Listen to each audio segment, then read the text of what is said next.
साधु संत के तुम रखवारे। साधु संत के तुम रखवारे।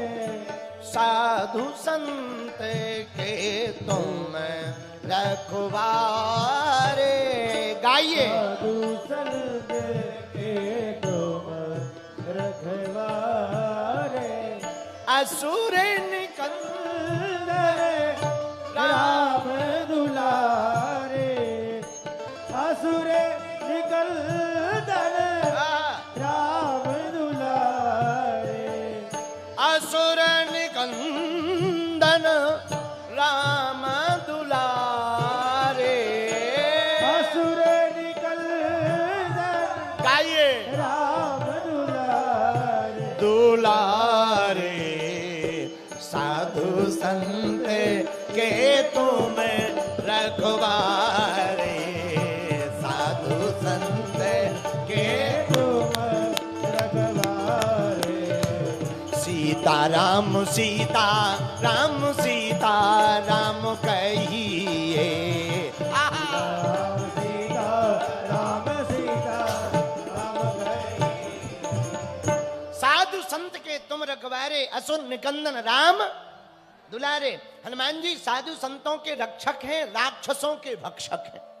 बोले किसको खाते? बोले राक्षसों को। बोले रक्षा किसकी करते? बोले साधु संतों की। तो देखो दुनिया में दो प्रकार से जी सकते। कितने प्रकार से? बोलो बोलो बोलो। कितने प्रकार से? एक स्वांतः सुखाय, दूसरा जग हिताय। जैसे तुलसीदास जी रामचरितमानस लिखते तो क्या कहते? स्वांतः सुखाय। आहा, ये रामचरितमानस की रचना तुलसी रघुनाथ गाथा हमने ये अपने सुख के लिए कहा। लेकिन दूसरा जीवन, बोले दूसरा जीवन है जग हिताय। इस बात का भी वर्णन एक जगह मिला। अष्टादश पुराणेषु व्यासस्य वचनम द्वयम् परोपकाराय पुण्याय पापाय परपीडनम्। आहा, 18 पुराण, 4 वेद, 6 शास्त्र में ये वर्णन है। क्या? जो दूसरों के लिए जीता भगवान उसकी बाहें सदा पकड़े रहते।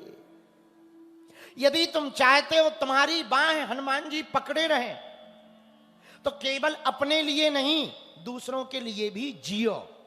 जीना तो इसी का नाम है। जो दूसरों के लिए भी जिए।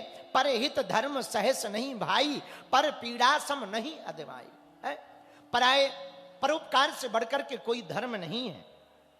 एक बात। दूसरी बात, जो केवल अपने लिए जिए वो है दानव। कौन है? जोर से बोलो।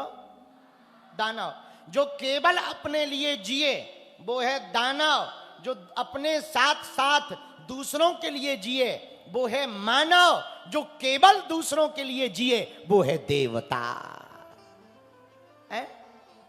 तो अब आपको निर्णय लेना है, तुम्हें दानव बनना है या मानव बनना है या देवता बनना। देवता बनना तो केवल दूसरों के लिए जियो, दानव बनना तो केवल अपने लिए जियो। अच्छा, अपने लिए जीने का मतलब कुछ लोग हम कहते हैं कि भाई दूसरों के लिए जियो, तो कहें गुरुजी हम तो दूसरों के लिए ही जीते हैं। देखो हमने मौसी का मकान बना दिया, फुआ को गाड़ी लेके दे दी, भतीजों को हमने मकान दुकान दे दी और हमने बेटों को नौकरी लगवा दी। ये दूसरों के लिए कर करके मर गए। ठटरी के भरे, ये दूसरों के लिए नहीं है, ये अपनों के लिए कर रहा है। ये तो फर्ज है, इसे परोपकार मत समझ लेना। कुछ लोग ना एक केला देते हैं। हमने एक न्यूज पढ़ी थी, कोई नेताजी थे अस्पताल में एक केला मरीज को दे रहे थे, 20 जने फोटो खिंचा रहे थे। अब बताओ, हमने जैसे ही वो न्यूज पढ़ी हमें इतनी हंसी आई, हमने कहा इससे अच्छा तो इस मरीज को अटैक से ही मर जाना चाहिए। बताइए, एक केला 20 जन और फोटो में अखबार में ऐसा छप रहा। इसका मतलब ये नहीं कि न्यूज नहीं छपनी चाहिए। हमारा कहना है सेवा तो दिखनी चाहिए पर सेवादार नहीं दिखना चाहिए। आज के जमाने में सेवादार ज्यादा दिखते हैं, सेवा कम दिखती है। बोलो सीताराम। जोर से बोलो और जोर से बोलो। तो दानव कौन? जो केवल अपने लिए जिए और अपनों के लिए जिए, वो दानव है। मानव कौन? जो पराया दर्द समझे, दूसरों के मन की पीड़ा समझे, भूखे को भोजन कराए, प्यासे को पानी पिलाए, भैया बन जाते हैं लाखों रिश्ते जब पैसा पास होता है। टूट जाता है वो रिश्ता गरीबी में जो सबसे खास होता है। बालाजी महाराज के कृपा पात्र बागेश्वर धाम पीठाधीश्वर परम पूज्य धीरेन्द्र कृष्ण शास्त्री जी महाराज का पावन संकल्प। मध्य प्रदेश में छतरपुर के ग्राम गढ़ा में बनेगा विश्व स्तरीय कैंसर अस्पताल एवं रिसर्च सेंटर, जिसकी आधारशिला देश के यशस्वी प्रधानमंत्री नरेंद्र मोदी जी के कर कमलों से रखी जा चुकी है। 200 करोड़ रुपए की लागत वाले 100 बेड के इस अस्पताल में गरीबों का होगा मुफ्त इलाज। ये बहुत बड़ा अवसर है, बहुत बड़ा काम है। संकल्प बड़ा हो, संतों के आशीर्वाद हो, प्रभु की कृपा हो, तो समय सीमा में सब पूर्ण होता है। हमारे प्रियजनों, बागेश्वर धाम पूरे भारत के लोगों, अभी तक अस्पतालों में मंदिर थे, अब मंदिर में अस्पताल होगा।